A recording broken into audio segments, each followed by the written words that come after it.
63 நாயன்மார்கள் ஒருவரான அமர்நீத நாயனார் சுவாமிகளை குடும்பத்தோடு ஆட்கொண்ட ஸ்தலம். எப்படின்னு கேட்டீங்கன்னா, அமர்நீத நாயனார் சுவாமிகள் பழையாறையில் பிறக்கிறார். பழையாறையில் பிறந்து இந்த ஸ்தலத்தில் மடம் கட்டி வர சிவனடியார்களுக்கெல்லாம் உபசரணம் பண்ணுறார். அவரை சோதிக்கிறதுக்கு பிராமண ரூபமாக சுவாமி போய் அவர்கிட்ட கோபீனத்தை கொடுத்து தன்னுடைய திருவிளையாடல் ஆரம்பிக்கிறார்.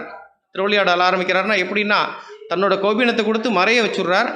அந்த கோபீனத்துக்கு இணையான என்ன நீ பொருள் கொடுக்குறியோ அதை துலாபாரத்தில் நான் சுவாமியாக வேண்டிக்கிறேன், வாங்கிக்கிறேன் அப்படின்னு சொல்கிறார். அதனால் இந்த ஸ்தலத்தில் துலாபாரத்தில் தன்னிடம் இருக்கக்கூடிய கௌபீனத்தை வச்சு இதுக்கு இணையாக நீ எது கொடுத்தாலும் வாங்கிக்கிறேன்னு சொல்கிறார். தன்னிடம் உள்ள பொன்மணிகள் எல்லாத்தையும் வச்சாச்சு, நேர் நிற்கலை. அமர்நீதனார் சுவாமிகளும் அவர் மனைவியும் அவர் மகனும் தராசில் ஏறுறார்.